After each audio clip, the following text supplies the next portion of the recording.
तो अभी हम पहले स्टार्ट करते हैं एडवोकेट विजय हिरेमठ से।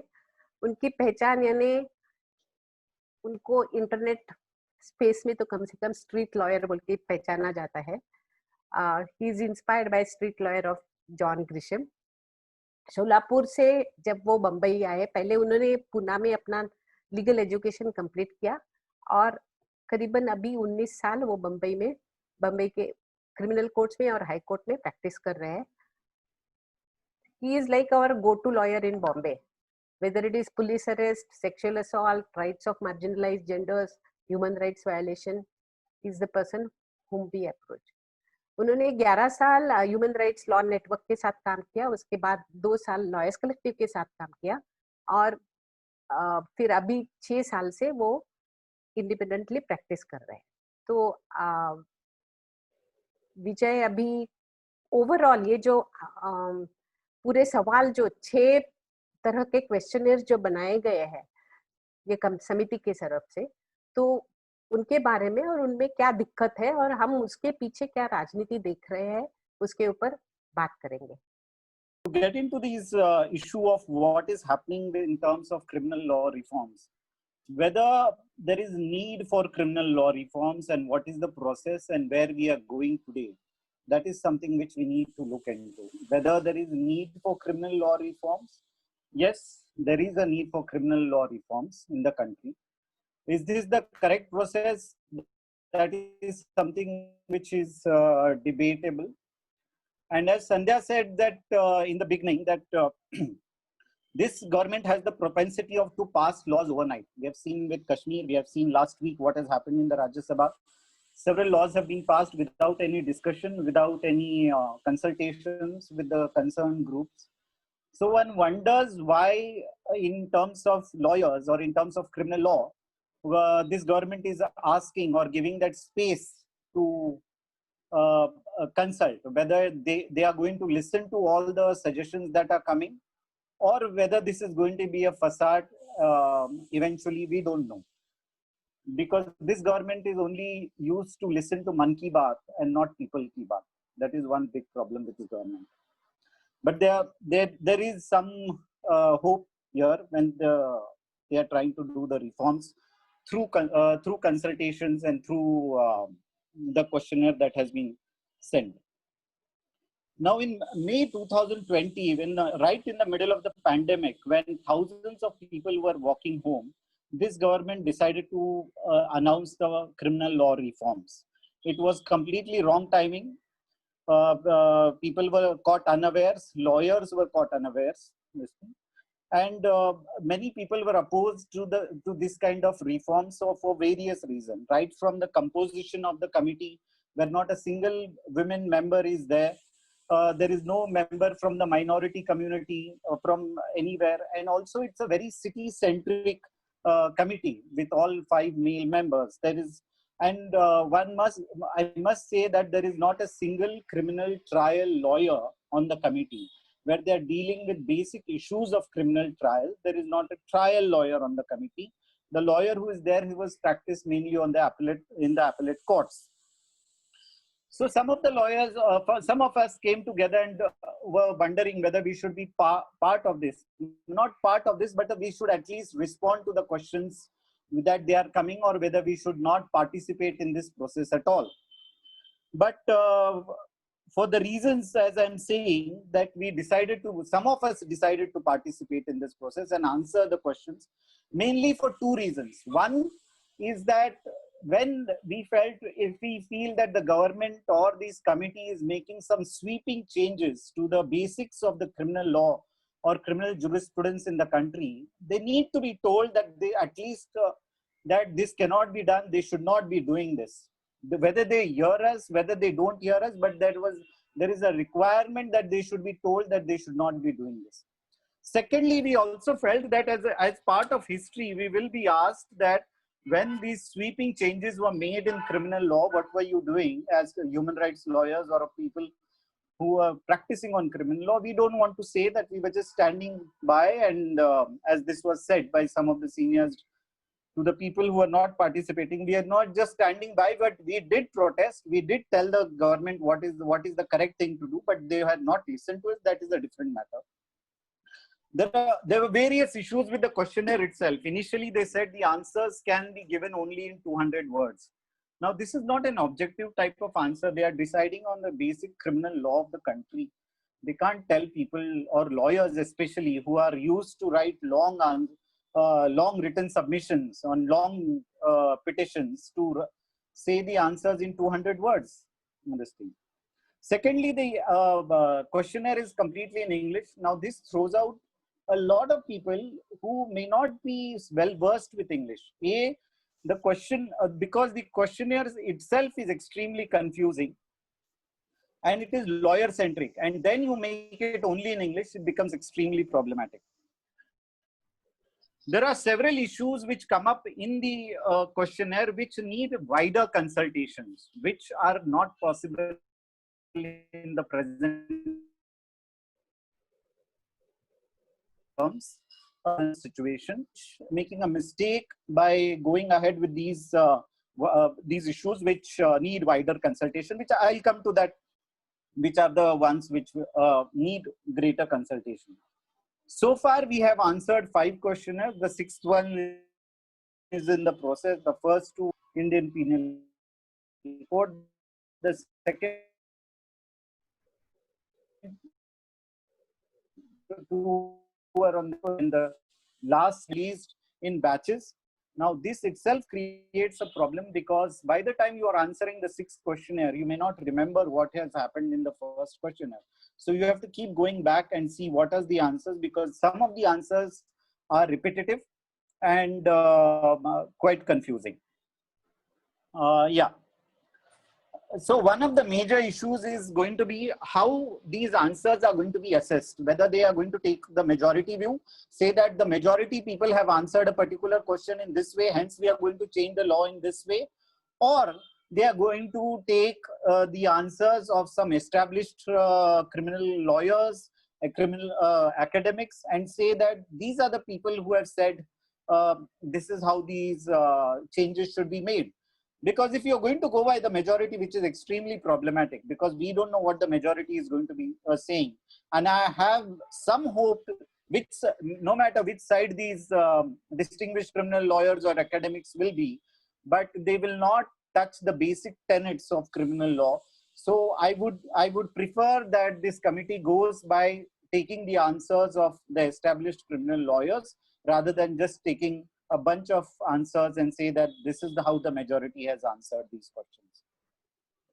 Of course, the committee has said that some of the issues which are not covered by the questionnaire, people can email them those issues and they can look into it if it is this thing.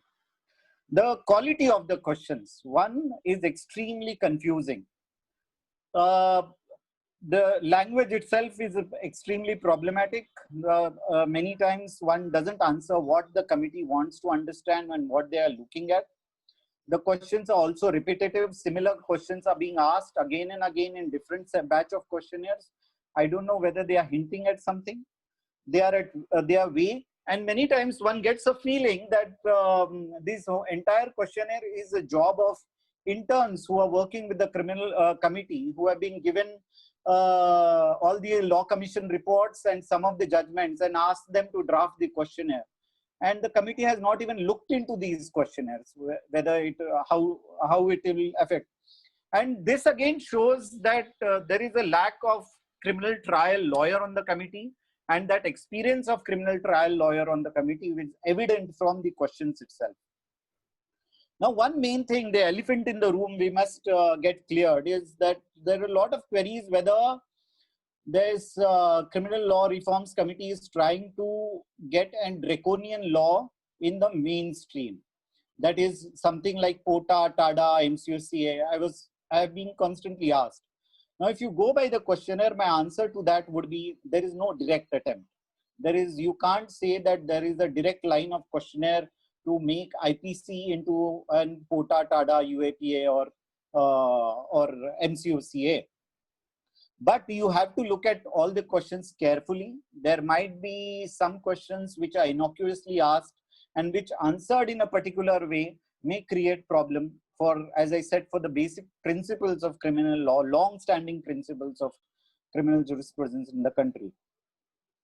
Like, what are the trends, what we get out of these questionnaires? One is that they want to change certain procedural laws, which and certain evidentiary laws, which can be extremely damaging to a criminal trial, especially when it comes to the rights of the accused.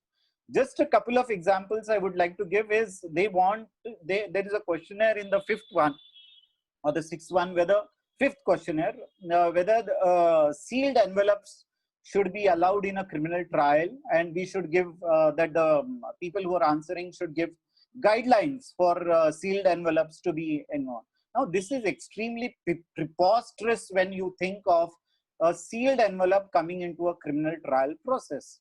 Each and every accused has a right to know what is the allegation against him, what is the evidence against him, no matter what is the case. And this kind of questionnaire or this kind of issue of sealed envelope was nowhere there in any of the draconian laws we have thought so far. I have, as I said, TADA, MOCA or MCOCA.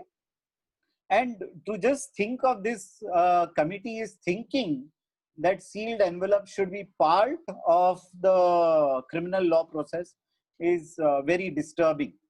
Of course, we have said no, but as I said, we don't know who is answering and what is the process they are going to listen to. Because now sealed envelopes do take place in the higher courts for writ matters and all, but I have never heard of sealed envelopes in criminal trials. Second example I would give is of they are asking for new sorts of evidence to be collected while the accused is being arrested, is of voice samples, dentology, and some other scientific methods they are saying. Now, this is all has taken place in US for many, many years or other Western countries. And they all now are coming to the conclusion that this is not foolproof evidence. There can be various problems with this kind of evidence, especially the dentology evidence. And now we are trying to introduce that in our criminal justice system, which is again extremely problematic. This shows the trend which they are little bit trend what the criminal law community is going into. The second aspect is they are trying to bring in more protection for public servants. Like there has been a long standing demand of civil society that to prosecute police officers, we have to get rid or there should be changes in the issue of sanction, law of sanction under section 197 of CRPC. But there is not a single question or a word on that issue in the entire questionnaire, the 6 questionnaires so far. On the contrary, in the case of defamation, they ask if the defamation is against a public servant, whether it should be an aggravated offense. And the same in case of sedition, where they ask if there is an insult to a constitutional authority, whether that offense should be a seditious offense or whether it should be considered sedition, which is again extremely problematic when we are moving towards saying that sedition itself should not be a criminal offense. They are trying to get in as a more aggravated offense. There is an issue of they try to bring in speedy trials to putting in several time frames. Now, this is a huge problem. They put in time frame for bail applications. They are asking time frame for discharge application, time frame for various trials at various levels, the time frame for bail applications in the High Court.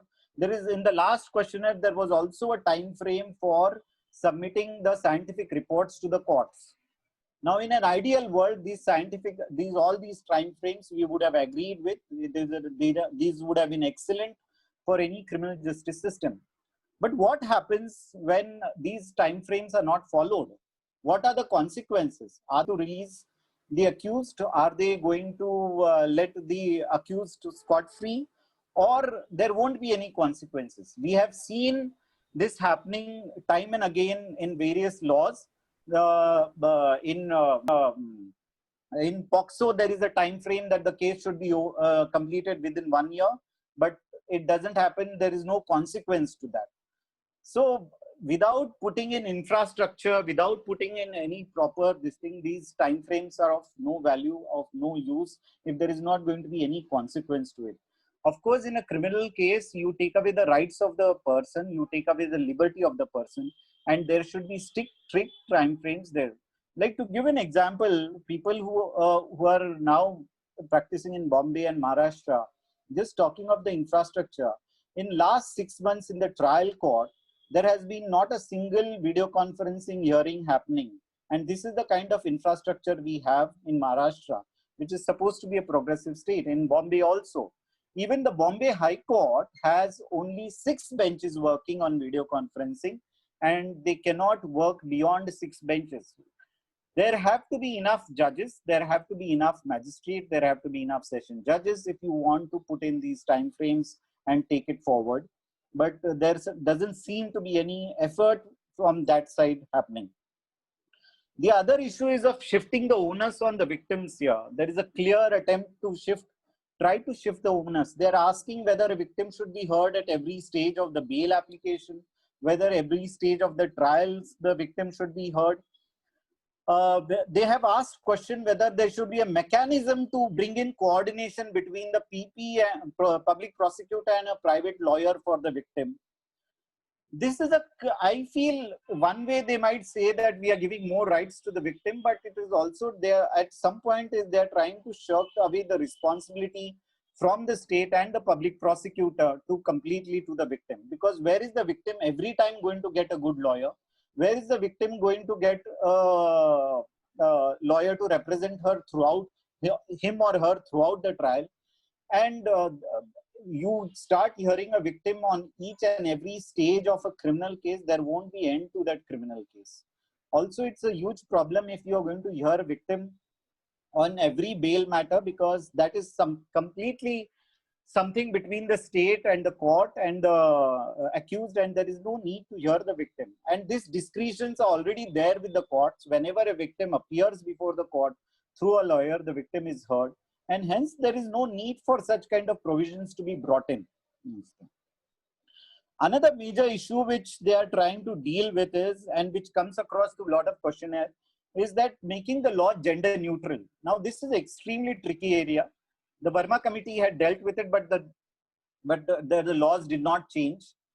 And now where there are wider consultations cannot happen, they are trying to bring in gender neutrality in laws through questionnaires. There is, while dealing with gender neutrality, throughout the questionnaire, there is not a question regarding trans people, how they are to be treated, how when it comes to arrest, when it comes to, there's a general question on LGBT people and disabled people, but there is no question regarding, particularly regarding trans people. Now, one of the most dangerous things is they're trying to bring in, which is the first question actually of all the questionnaires, is the issue of strict liability in the Indian Penal Code. Now, strict liability means basically that the burden of proof is shifted on the accused, and he has to show why that is not an offense. Now, generally, this is in very minor crimes where the offense is minor as well as the punishment is minor. Generally, it is fines. Now, if you are going to shift this kind of proposition into IPC, where many times the punishments are huge, this is going to be a huge problem. You're trying to tamper with the basic structure of the criminal jurisprudence in the country, and that cannot be done. This is with the sole intention of to get more and more convictions, and it can't be anything else. Now, to placate people, I feel they have asked certain questions of bringing new laws such as mob lynching, honor killing, and hate speech. These are the 3 main things. We have said, some of us have said that these laws should not be brought in. There is no need. Present laws are enough to deal with all sorts of offenses. They are talking about mob lynching, honor killing, and hate speech. We don't know what, if at all, they bring in what sort of formulation will be brought in, whom it will benefit, and how it will be used. In these circumstances, this bringing in new offenses itself is also very dangerous. Now, somebody might say that this all seems to be haphazard. There is no direction to the what is going on, and what is the point of what is the committee trying to do? I feel somewhere there is a method to the madness that is going on. 80% of questions are innocuous, where you might feel that isse kuch nahi hoga. You answer these questions as you want, but the 20% questions of these questionnaires are extremely problematic, and they might land the entire criminal justice process into trouble. Now, I'll give you an example of two where I also have made a mistake. Section 295A of the Indian Penal Code, which talks about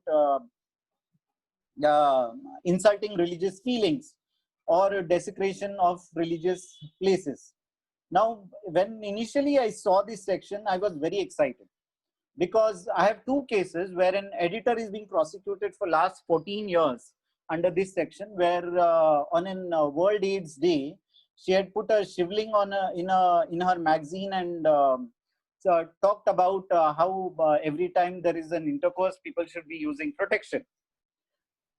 Secondly, there is a case where Krishna was called flirtatious, and this case is going on for last 5 years in the Bombay court. I'm defending in both these cases, and for me, this going away of 295A, I felt it is a very good thing, where this kind of harassment will stop.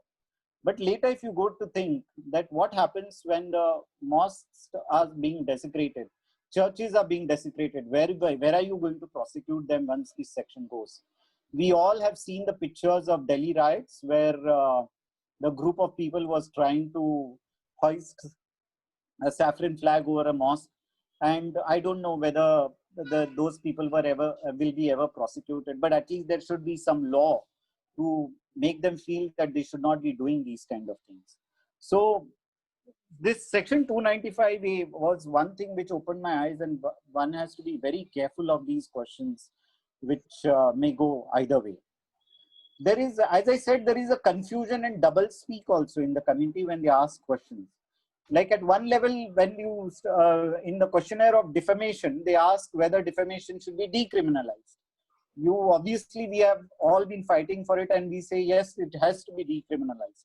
But the next question they ask is whether it should be an aggravated offense when the defamation is committed against a public officer. And the same is when they ask a question of sedition, where they clearly ask, what do you think of sedition, and sedition should be decriminalized.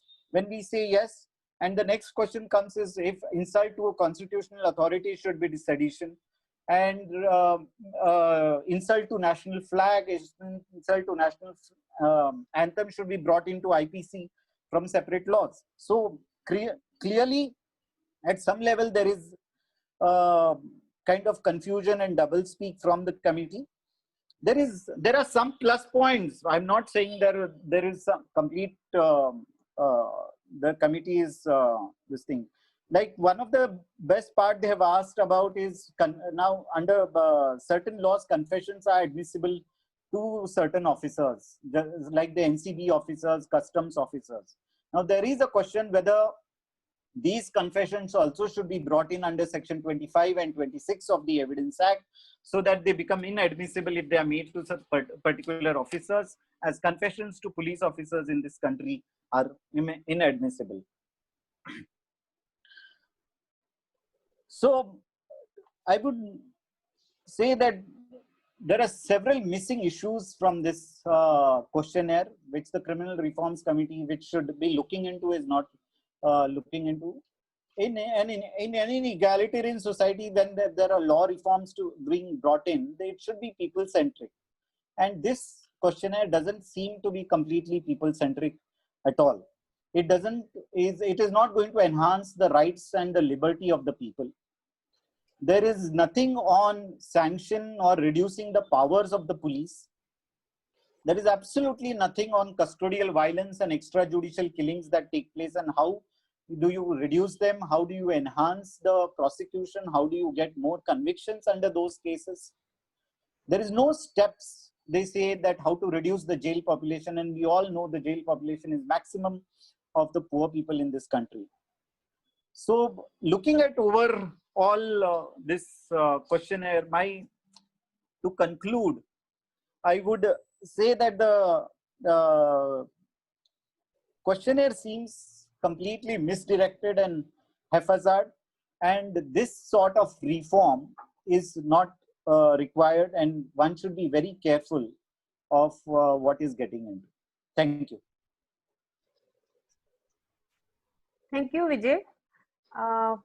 एक थोड़ी बात कि ये जो 6 questionnaire के बारे में विजय ने बात की, उसमें से 2 आईपीसी के ऊपर है।